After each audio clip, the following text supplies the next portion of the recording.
Sebanyak 7 pelatih yang dipecat dan mundur gara-gara aksi Shin Tae-yong bersama Timnas Indonesia.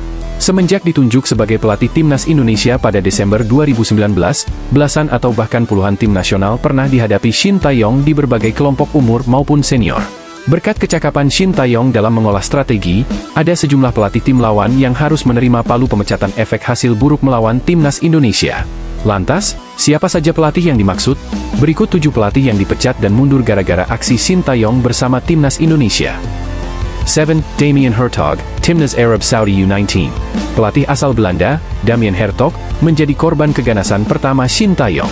Ia dipecat karena gagal membawa Timnas Arab Saudi U19 menang atas Timnas Indonesia U19 dalam laga uji coba yang digelar di Kroasia pada Agustus 2020. Sempat unggul 3-0, Arab Saudi U19 ditahan Timnas Indonesia U19 dengan skor 3-3. Kelar pertandingan, Federasi Sepak Bola Arab Saudi, KSA, memutuskan memecat Damien Hertog. Sebelum imbang melawan Timnas Indonesia U19, Arab Saudi U19 tumbang 2-3 dari Bulgaria dan kalah 3-4 dari Kroasia. 6. Tatsuma Yoshida, Singapura. Meski berstatus tuan rumah Piala AFF 2020, Tatsuma Yoshida gagal mengalahkan Timnas Indonesia racikan Shin Tae-yong di semifinal.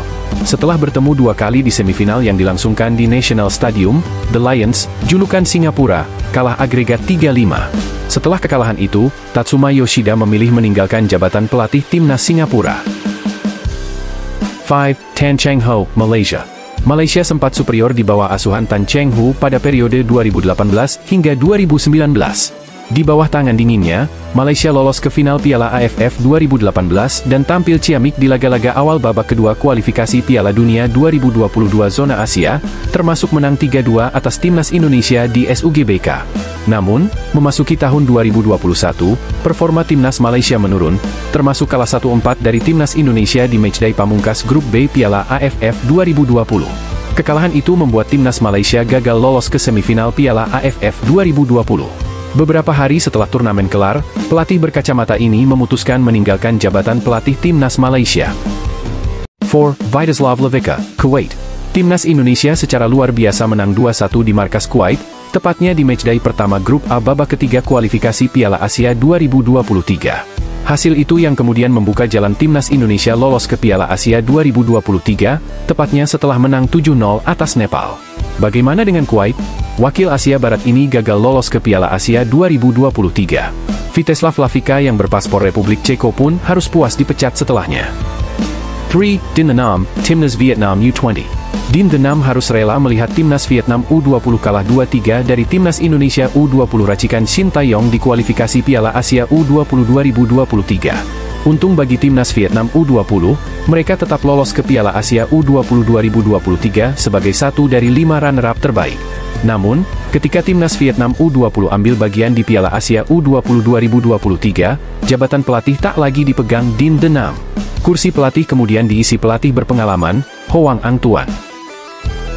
2. Philippe Troussier, Timnas Vietnam. Philippe Troussier terpental dari kursi pelatih Timnas Vietnam. Hal itu setelah Timnas Vietnam kalah 3 kali beruntun dari Timnas Indonesia. Sebut saja tumbang 0-1 di Piala Asia 2023, serta 0-1 dan 0-3 di matchday ketiga dan keempat Grup F babak kedua kualifikasi Piala Dunia 2026 zona Asia. Deretan kemenangan itu juga yang membantu Timnas Indonesia kini menempati peringkat 129 dunia. 1. Graham Arnold, Timnas Australia. Graham Arnold mundur dari jabatan pelatih Timnas Australia pada Jumat, 20 September 2024, pagi waktu Indonesia Barat. Hasil imbang 0-0 melawan Timnas Indonesia di matchday kedua Grup C, menjadi salah satu alasan pelatih 61 tahun ini angkat kaki dari skuad Socceroos, julukan Timnas Australia. Setelah pertandingan melawan Indonesia, saya mengatakan akan mengambil keputusan.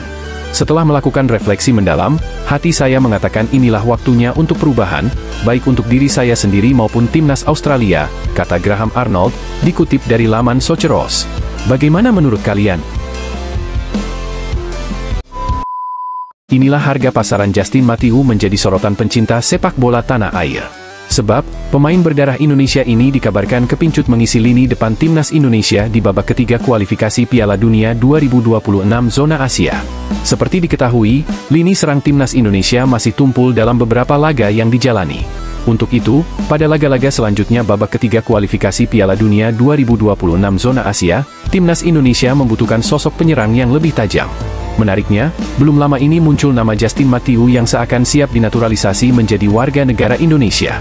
Hal ini bermula saat Justin Matthew menunjukkan momen dirinya berada dalam pesawat dengan menyertakan emotikon bendera Belanda yang diberi tanda panah menuju bendera Indonesia. Melihat kode tersebut, pencinta sepak bola tanah air pun sangat antusias menyambut datangnya sang pemain.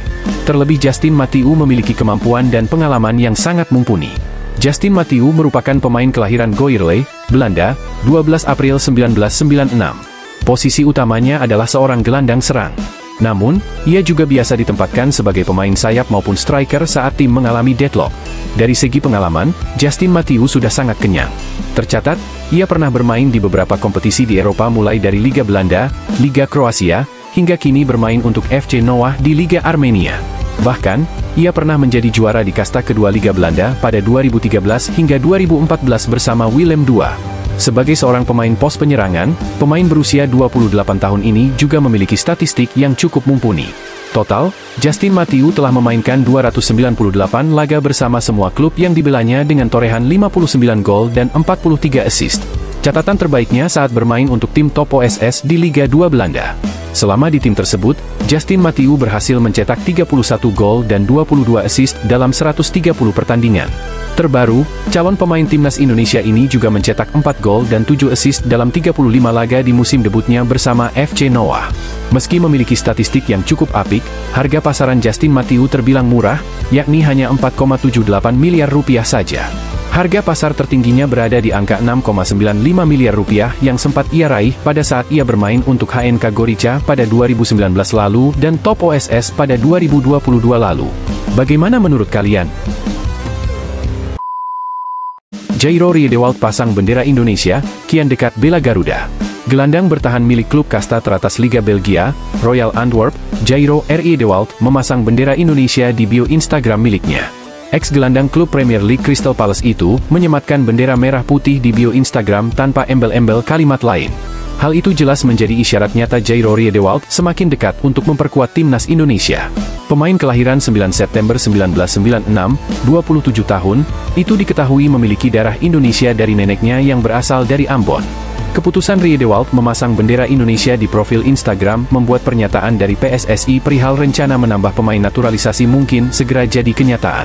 Anggota Exco PSSI, Arya Sinulinga sempat menjelaskan bahwa PSSI tengah memproses naturalisasi pemain keturunan di posisi bek dan gelandang. Para pemain keturunan ini diharapkan bisa mengurus berkas dan segala proses naturalisasinya pada September 2024 ini.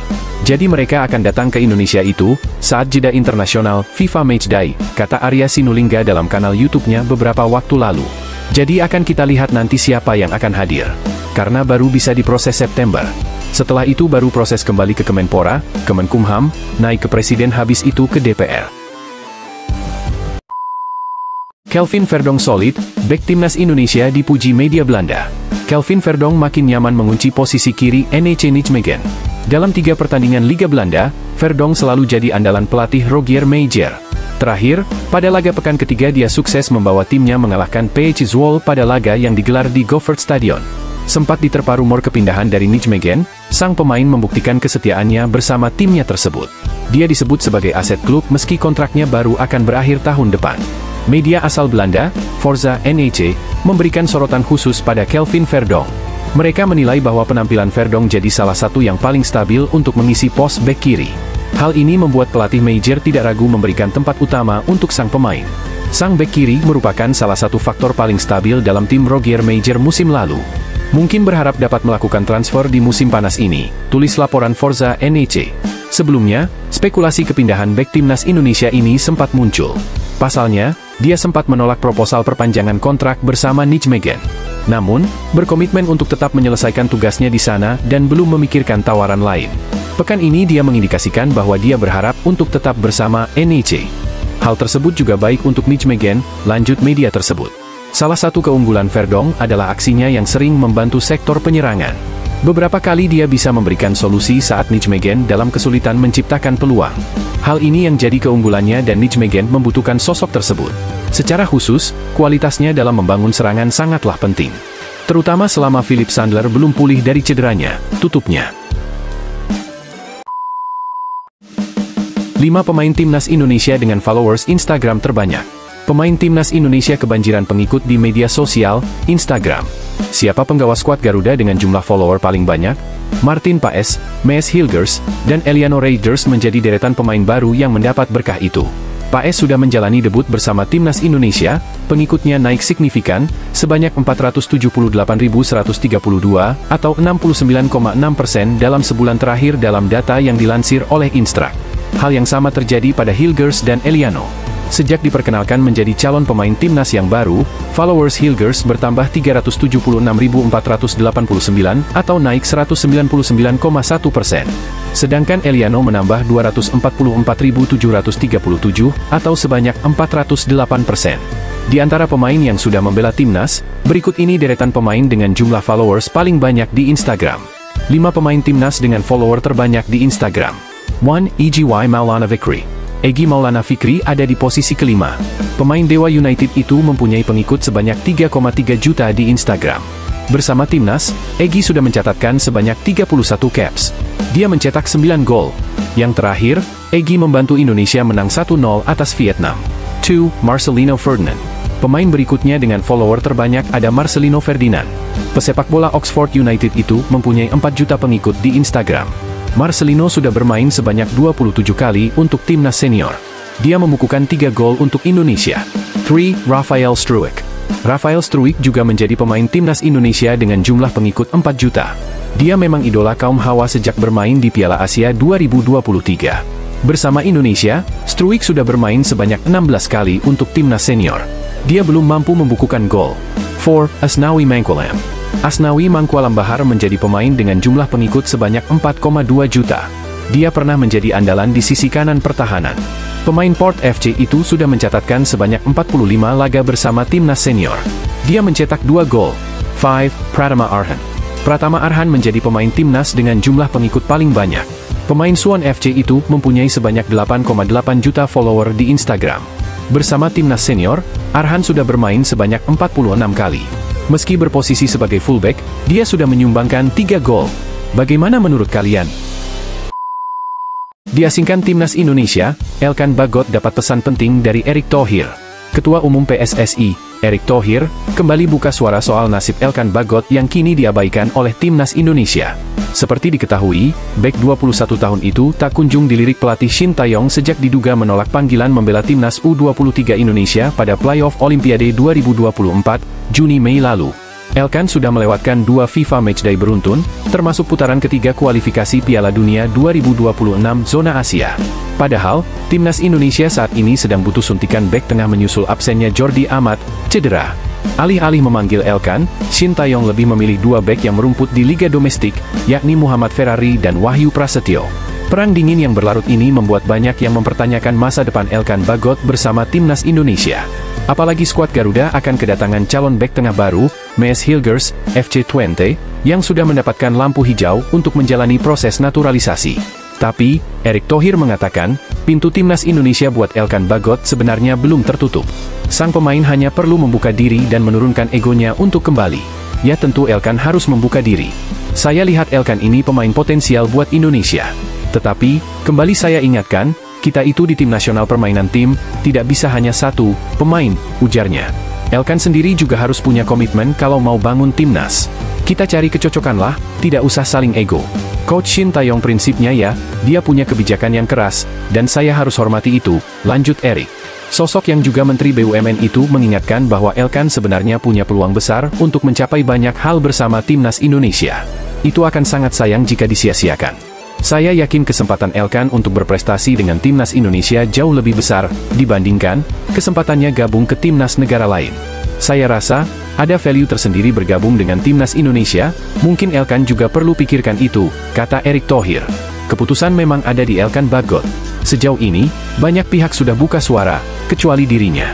Beberapa waktu lalu, via wawancara eksklusif dengan PSSI, Shin Tae-yong juga mengutarakan hal yang sama. Memang, masalah ini sangat sensitif untuk dibahas. Mungkin lebih baik Elkan yang berbicara, itu lebih masuk akal, katanya. Bagaimana menurut kalian? Kritiknya ditanggapi positif Shin Tae-yong, ini kata Bung Towel. Pengamat sepak bola, Tommy Welly, angkat bicara soal tanggapan positif pelatih timnas Indonesia, Shin Tae-yong, terhadap kritikan-kritikan yang kerap dilontarkannya. Menurut Bung Towel, sapaan karib Tommy Welly, ia menegaskan rasa hormat dan apresiasi terhadap pelatih asal Korea Selatan ini. Pertama-tama, saya mengucapkan respek dan apresiasi bahwa Shin Tae-yong memperhatikan kritikan yang saya sampaikan selama ini dan bisa menangkap dan menanggapi itu dengan positif, ucap Towel, dalam kanal YouTube, Sport TV Indonesia. Saya sampaikan respek dan apresiasi, sambungnya. Menurut Towel, saat ini, yang lebih penting adalah mengembalikan diskusi tentang sepak bola ke bahasa sepak bola. Mantan jurnalis ini menyebut, dalam diskusi soal sepak bola ini, publik tidak perlu mengambil hati alias baper dengan kritikan-kritikan yang dilontarkan. Koridornya dan frekuensinya, dengan pernyataan Shin Tae-yong ini, berarti ia bisa melihat itu dalam koridor dan frekuensi sepak bola. Bukan hal yang sifatnya personal, apalagi nyinyir, tuturnya. Semuanya demi kemajuan timnas dan perkembangan sepak bola Indonesia, Towel menambahkan. Tanggapan berkelas Shin Tae-yong. Sebelumnya, dalam sebuah acara wawancara dengan stasiun televisi Korea Selatan, KBS, Shin Tae-yong sempat menanggapi pertanyaan soal kritikan-kritikan yang kerap disampaikan oleh Bung Towel. Menurut Shin Tae-yong, ia tahu soal kritikan-kritikan Bung Towel yang kerap dialamatkan kepadanya. Pelatih asal Korea Selatan ini mengaku tahu dari laporan para penerjemahnya. Namun, saya berpikir, orang-orang seperti itu, pengkritik, juga harus ada agar sepak bola bisa berkembang, kata Shin Tae-yong di kanal YouTube KBS World Indonesia. Tidak semua orang akan menyukai saya 100% di kelompok manapun. Jika mendapat dukungan 100%, saya bisa jadi otoriter, sambungnya. Bakal terus jadi anjing penjaga.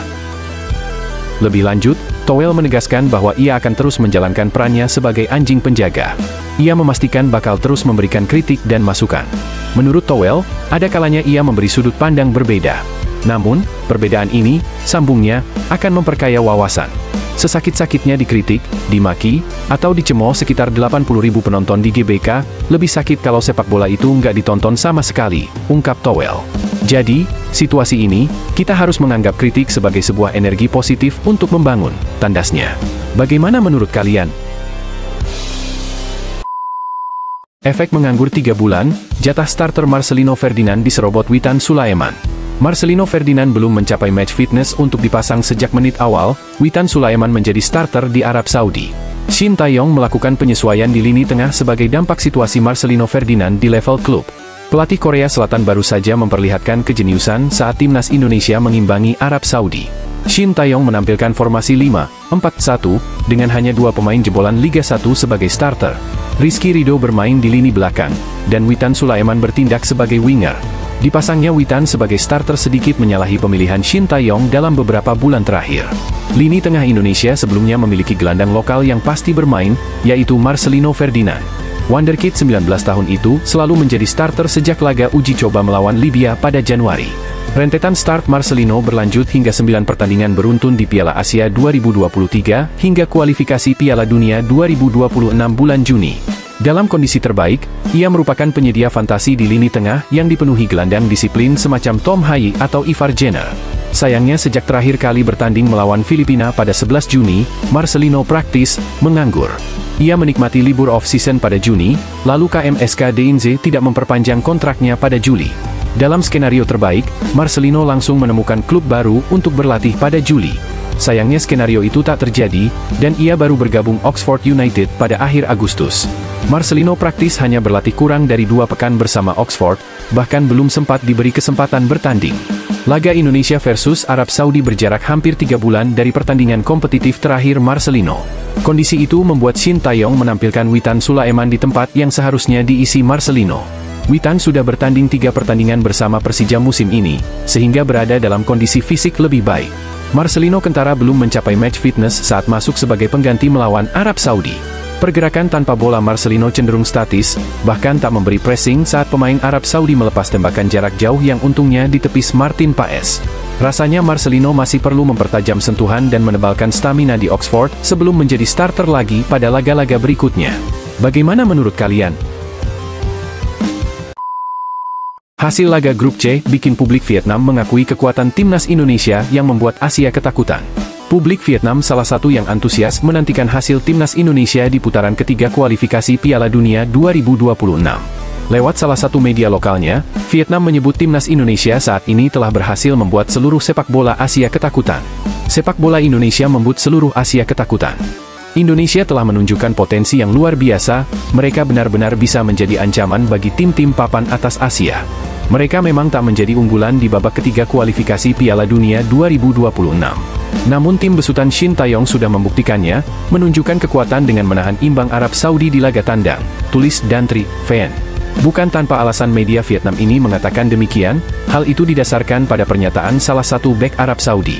Salah satu pemain andalan The Green Falcons rekan setim Cristiano Ronaldo yang sudah merasakan kekuatan skuad Garuda. Sultan Al Ghanam mengaku hasil imbang di King Abdullah Sport City bukan karena timnya tampil buruk, tetapi memang Indonesia tampil luar biasa. Ragnar Oratmangoen dan kawan-kawan bahkan dinilai mengalami perkembangan yang begitu pesat, hingga sampai pada level saat ini. Kami bermain bagus tapi kami tidak dapat menyangka Indonesia berkembang begitu cepat. Mereka bermain luar biasa, ucap Sultan Al Ghanam. Pantas diakui bahwa peningkatan performa timnas Indonesia karena diperkuat banyak pemain keturunan alias diaspora. Namun, media Vietnam menyampaikan pesan bijak bagi yang sering mengatakan hal itu, yakni agar tidak meremehkan potensi skuad Garuda. Banyak pihak yang meyakini keberhasilan Indonesia berkat kebijakan naturalisasi pemain keturunan alias diaspora dari Belanda. Itu tidak salah, namun komentar seperti itu akan meremehkan potensi yang dimiliki skuad Garuda, tulis Dantri Phan lagi. Bagaimana menurut kalian?